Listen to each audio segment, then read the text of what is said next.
Allyson Berger with BeTerrific, and we are live at NAB 2017. And I'm ready to have a lot of fun with the two guys that are sitting down next to me right now. And you better make sure that your volume's up because you're going to have a good time with us. I'm here with David Sammons and Eric Fletcher.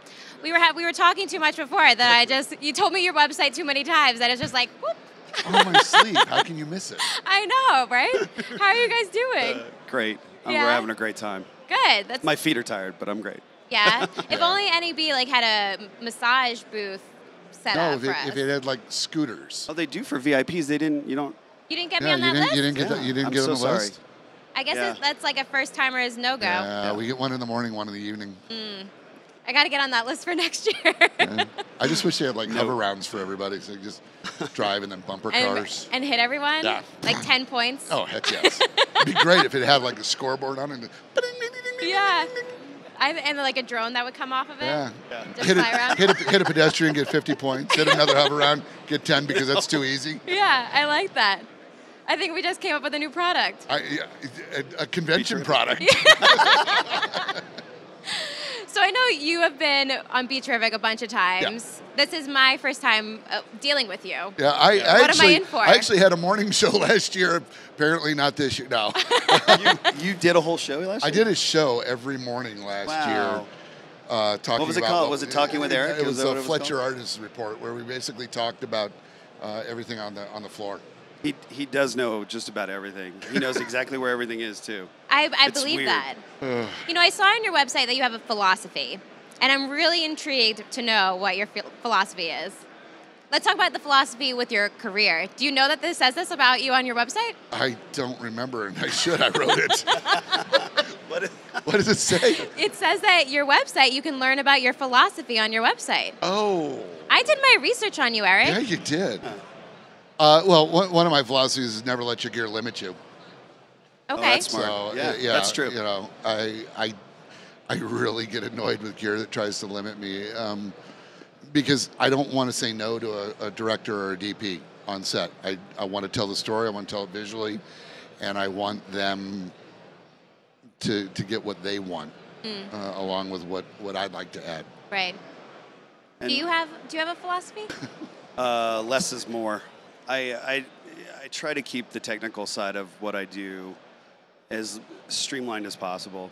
I'm a conventional operator. That means that I do just about everything except Steadicam. Yeah. Which means we could actually work together. Yes.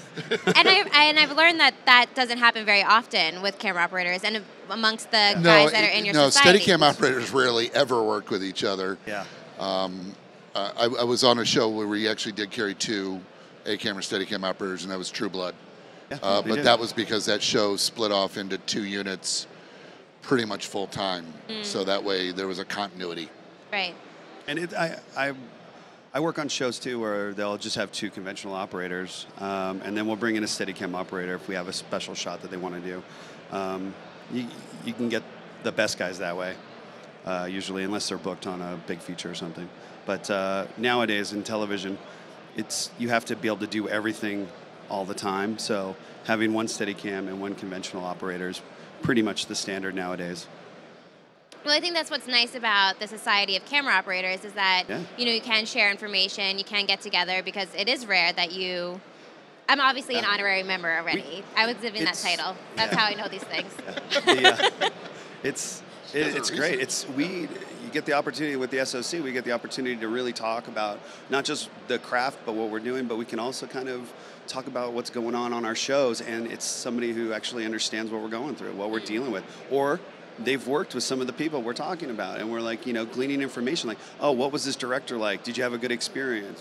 What does he ask for? It's like getting the ins and outs of that is very important, and I think that's what the networking that happens with the SOC is really great. Yeah, well, a lot of times when we're on a show and a new director comes in who hasn't done an episode of that show, we'll figure out our friends, and get a scouting report on that director, and it's like, call up a buddy on another show that they've done, and hey, what's this guy like? Is this guy good? Right. Whatever. And that way we're prepared when they come in, and we kind of know where their taste is going to go, so we can be prepared, or and to help them out and to guide them on what our show is. Right, which is important. It helps you out. Yeah.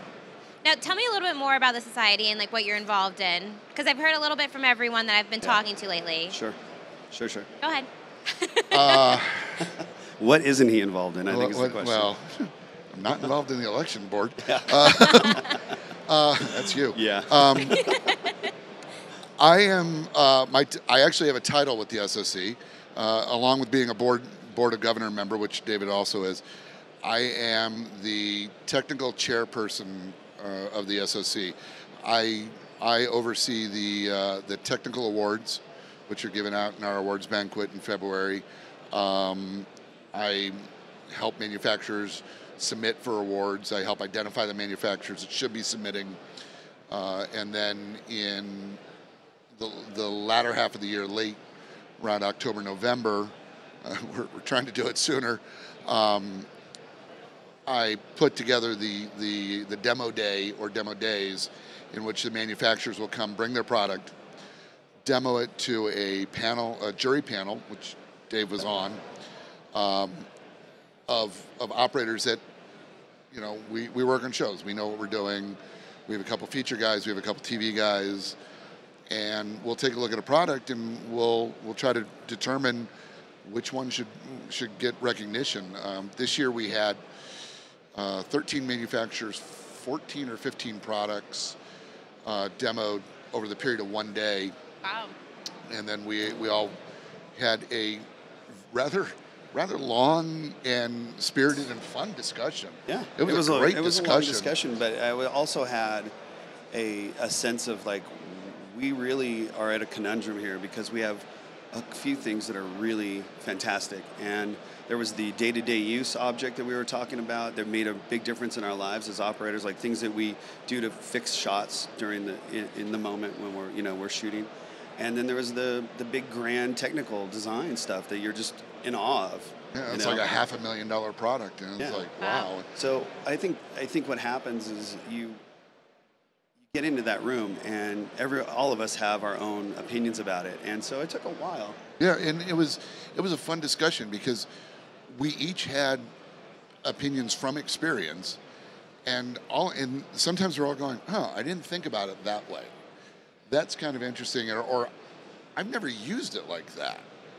And it was not only in the discussion where we, able to just come to a consensus, but we each kind of learned a different way of working with gear, and we each approached it, and we also approached it from our specialties. It's, we had two guys who do features, one guy who is doing the next two Avenger films back to back right now, and he had just come off of King Kong, literally was on a layover in LA, coming in and doing it, and we have. There was three of us who we do a ton of television and, really good series but we do it in three different ways. And it was really great. And it was a really fun five-member panel, figuring out all this product. I mean, we saw stuff that it ran the gamut. Our two winners were at the absolute opposite ends of the spectrum. We had the daily use was the Silent Cat slider from that cat, and it's a piece that we all use. And then the specialty gear was the shot over K1, which is this monster helicopter mount that any big aerials you see in a movie, like in the remake of Jurassic Park coming up to Island Newbar, that was going through the waterfall in the aerial. That was the shot over K1. Yeah. And it's this, and that's stuff that not everybody in the society is going to have access to. Right. And it was really cool. And each manufacturer had 20 minutes to give us the bullet on the product and sell us on it. And I think our deliberation was almost 2.5, 3 hours. Yeah, we took it serious. And it was at the end of a long day, and we're like, no, we're not leaving the room until we all figure this out. Let's get it done. And it was a serious amount of discussion. Yeah, it was fun. It was a lot of fun though. It was like really great to hear everybody's opinion. It was fun. Well, speaking about learning from each other and learning from experiences, what is one thing that you wish you knew early on starting out in your career? That maybe I should have been an accountant. Not really. I'm horrible with numbers. No, but there had to have been something that, now that you've experienced and you had a long-standing career in this industry, what's one thing that you wish you knew early on to help you out? I'd say for me it would be, you have to really like it. You have to know that you have to really know that this is something you want to do, because there's so many ups and downs, and there's, especially with camera operating, it's not a mechanical thing. It's something that happens. You're working with the performers, and you're trying to achieve the goal of the director and the cinematographer, and you have to really know how to just be passionate and love what you do, so that people see that, because it sets the tone, because you're kind of at the head of the technical stuff. You're running the set in a lot of ways, and people look at you. The actors look at you. The director looks at you to make sure we got it. The cinematographer is constantly asking you, like, what do you think? Where are we going? And you have to have that attitude of, like, you have to be confident, but you have to have passion about it. You have to be, I want to be here. I want to do this, even in 14 hours. So does that mean that you had doubts when you were first starting out, that you didn't know if you were doing the right thing? I did not. I felt like I was doing the right thing. Oh, okay. Good. I just mean that I worked my way up, and I started out as a camera assistant. I was working as a second assistant and moved my way up, and I would say that I wasn't really passionate about being a camera assistant the way I am about being a camera operator. And once I found that this is something that I loved and I loved to be part of, and the interaction that I was having, it was a done deal for me. Yeah. Right. I mean, honestly, operating is and I think Dave's going to agree, it's the best job on the set. It's also an incredibly difficult job on the set. I mean, without sounding cocky, without a camera operator, it's a really expensive radio play. Because we're what the viewers, our product is exactly what the viewers are seeing. Right.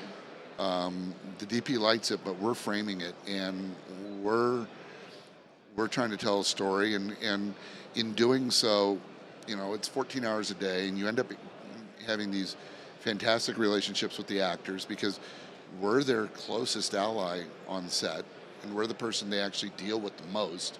Like Mitch will say, at the end of a take, they'll look at us, and they just want some indication. We're the audience. Yeah, we're the audience. Some indication. That's it. You're the first one. Yeah. I joke about it because I laugh a lot when we're shooting, especially in the comedy stuff that I've shot.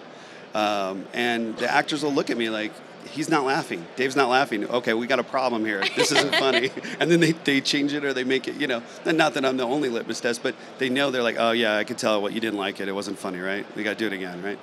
I feel like for people that may not know the industry really well, or don't know how a production's put together, they have no idea that what your role involves and what it takes. And, just like you said, you are the audience. Yeah. And we're kind of a little, like, production secret, if you will. We're behind. BeTerrific's getting the secret out there. Yeah, I know. Cat's out of the bag now. Yeah, I'll probably lose my job to a bunch of newcomers now. Don't blame me. I saw you say this on TV once. I never saw it. I welcome all newcomers, by the way. Anybody who wants to do this job should get an opportunity to try and do it. Yeah. But everybody wanting to do this job also needs to understand it is difficult. And it's difficult in many different ways. And emotional and it doesn't physical. Yeah, because if you're a Steadicam, that's not easy. Yeah, and it's heavy. There's a lot of stuff that has to be done. There's a lot of wear and tear on the body. You try to stay in shape as much as you can. You keep your knees, flexible, and take your vitamins and all that. But it's mentally and physically challenging all the time. And I think that's part of what makes it really fun and interesting for us, is that we go to work and we know what the script says and all that stuff. But until we're really kind of setting up that shot and knowing what the challenges are going to be, every day is a little different. It's never showing up at the office and filling the same form out and doing that kind of thing. I'm going to go onto this location, and now, you know, like it's got a waterfall, and I'm working here today, and then tomorrow I'm going to be working on a stage where we've built this massive castle set, Right. and then, you know, the next day I'll be shooting in an apartment where I jam my elbows up against the walls because it's so small. So yeah, it's the variety keeps it challenging and keeps us interested, I think. Yeah. And you know, there's times I've had to say things on set, and you go, there is no other industry on the planet that would A, be socially acceptable, or B, Oh, yeah. you would think to ever say that. Yeah. You know, but it's you know, and a lot of people go, well, you pan and tilt the camera. It can't be that difficult.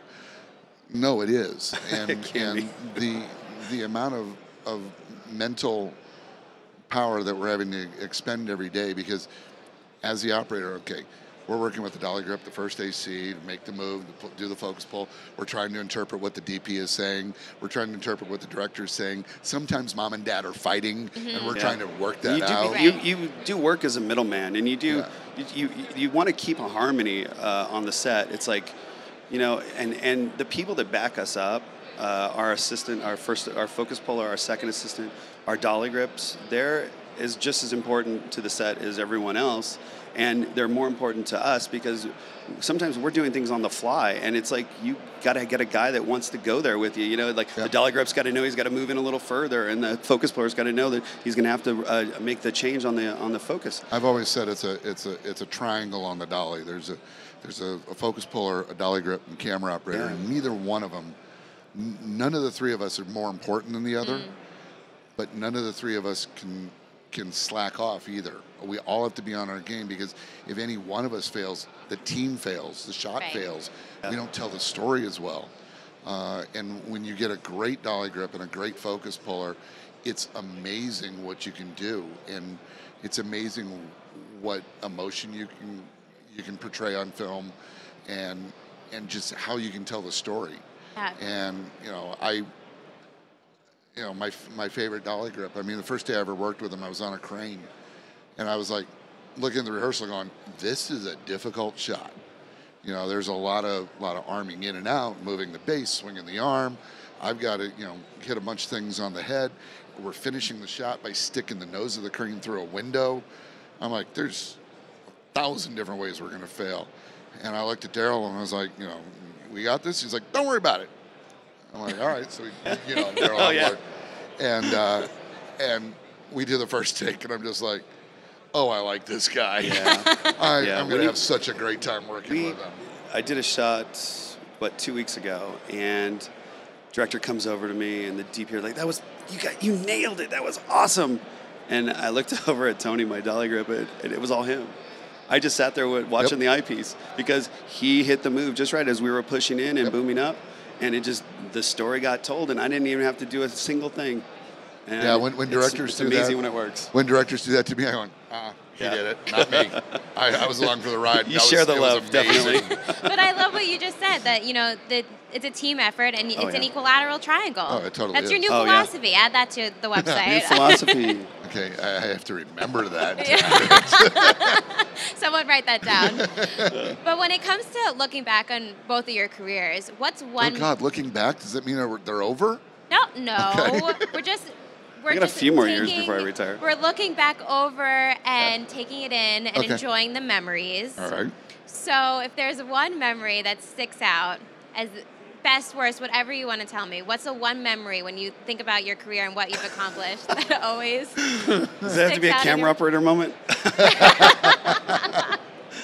This is a family show. Yeah. No, I've had a lot. I've had so many. Yeah, it's hard to say one best. Yeah. It's hard for me to come up with. I mean, I have a special moment for me was I got to, before Rodney Dangerfield passed away, I got to spend some time with him doing a documentary, and it was just me and him, and we spent a lot of time together, and I really got to know him over the course of about 3 or 4 days, and it was fun to get to hang out with somebody like that who's really the godfather of comedy at that point. So like there's moments like that in my life that I hold really precious, that are special to me, that might not really be that interesting to everybody else. No, but that's important. Yeah, that's nice. a big one. I mean, a lot of those. Yeah, That's the first one that came to mind. For me, it's going to be 7 years of Dexter. It was never going to work. Yeah. It was the family environment. It was probably doing kill rooms with Michael is one of the best memories ever, because literally in season 5 he threw the director out and said, "No, Eric and I have this," and there was a weird. I got the character. I got the way Michael was playing it. He trusted whatever I would do. He gave me a huge compliment one time in a magazine interview, where he said, they asked about shooting the kill rooms. What's it like? It's just you and another actor. And he said, no, it's me, an actor on the table, and there's Eric. And That's nice. Eric's my dance partner. And sometimes, he was saying sometimes he was Fred and I was Ginger, and sometimes that he was Ginger and I was Fred. And there was a level of satisfaction on that show that was pretty amazing. And doing a show for a long period of time is always satisfying, because they become a family, and you see people fall in love, you see people get divorced, you see children born, relatives die, whatever, and the whole company is there participating in it. Right. And it's so much fun. Yeah. Your guys are making me think that I need to switch to being behind the scenes. This guy here was on a lot of it. So. Yeah. He knows what I'm talking about. Yeah, he's the troublemaker of the week. No, DJ's my main man. Is he? Yeah. Really? We've been Okay. roaming around the halls together. Well, he was David Zayas' stand-in. He was Batista's stand-in. Yes. Yep. And did several of the stunts. We compared stand-in notes. You better I was be going to bring good. it just because he was talking about his camera operating moment. The first time I worked on Mad Men, season 1, no idea if the show's going to be good, but I remember going out to the bullpen where all the secretaries are on that set, and they're all smoking, or we're getting ready to light up. And I look around and I said, this show is awesome. Everyone's drinking, everyone's smoking, and the sets are amazing. And I said, if I stay here for a while, if I work here for a while, I'll be very happy. And it was a long run for me. I think I stayed on the show till season 5. And it was a real blessing to be able to be part of something like that, because it just shot like a rocket at one point. After we started airing, I think season 2, it was huge. It was blown up. Yeah. Such an incredible feeling. Yeah, it's crazy really fun to be part of it. When I usually wear a Dexter hat, and people will stop and go, "I love that show. Thanks, we had fun making it." And I try to walk away, and all of a sudden they're like, "You what?" Yeah, right. Oh my God, I got to tell you about this. Yeah. Last night I didn't show a clip at the panel last night about the show, but I got cornered by somebody, and they're like, "You worked on Key and Peele," and I was like, "Yeah." They're like, "I love that show. Which sketches did you do?" And I'm like, "Okay." All right, which ones did you like? Give me the specifics first before I answer that question. I'll tell you which ones I liked. No. Let me check what your taste was. Yeah, right. Exactly. I think it's great how much fun you guys have, and the memories that you've created working on set. It's really a nice thing, and you don't get to hear about it as often. You get the celebrities off the shows, and get you guys that are really behind the scenes putting on the work. I don't want to dig at celebrities, because they're probably the main reason why I have my job. It's part of the family. And there's a lot of. I was just thinking, teamwork. if she actually saw us on set, we're probably bitter and just on the bucket. Oh, I would say there's definitely bitter Dave that comes out sometimes, Of and course. it's only because you get into those situations, and you lift yourself up, but usually somebody else will help you, and we all go through that, especially the long hours that go along with it and all that. You do have a tendency to be a little, you could be a little edgy, and somebody's always there to help you out. A guarantee for a bitter crew is going, we were supposed to be working nights all week outside. Yeah, we're going to start at 5 p.m. on stage. Yeah, that's a bitter crew. That's not so much fun. Roll with the punches. It's not fun. But you get the shots that you need to get, and you get out of there. And I try to do it with as much positive attitude as I possibly can muster. Sometimes it's hard, and I got hurt a couple of weeks ago. I just fell to my knees. I was doing a shot, and it's kind of a stunt shot, and I went to my knees the wrong way, and I hurt my knee. And the rest of the day, I was like, I'm going to need an Apple box to sit on. I can't get there. I just couldn't. It hurt sore. And it was hard to really keep a positive attitude when all I'm thinking, it's like, I just want to put ice on my leg and go home. Right. But it does happen. But you're part of the triangle. You got to keep going. Yeah, you got to keep going. No way out. Well, they're not going to find a replacement for you on a Thursday night at like 2 o'clock in the morning. You know, it's just, even if you wanted to go. Do not disturb. I ain't taking that call. Yeah. No. So what do you guys think about how technology is evolving, and you're at NAB and seeing all these new products? We should talk about that. We should talk about the NAB thing, right? Yeah. That's why we're here. Well, we're also going to talk about it tomorrow afternoon. Right. He's the technical guru, I'll tell you that. But I can tell you that this is about I think this is my 5th NAB. I try to go every couple of years, or when I'm, get to talk to a beautiful woman. But there's a lot of fun things that have happened. I think this year there's a lot of products that I hadn't seen before. It's been kind of fun to look at and be part of, at least. Getting to talk to the manufacturers, the guys who actually built the products. I think that's really fun to get hands-on with some of this stuff. Everybody's willing to let you demo their stuff. Just walking around, trying new things that I haven't seen before, like different hand grips for the camera or different accessories. Anything really cool that you saw that's sticking out to you?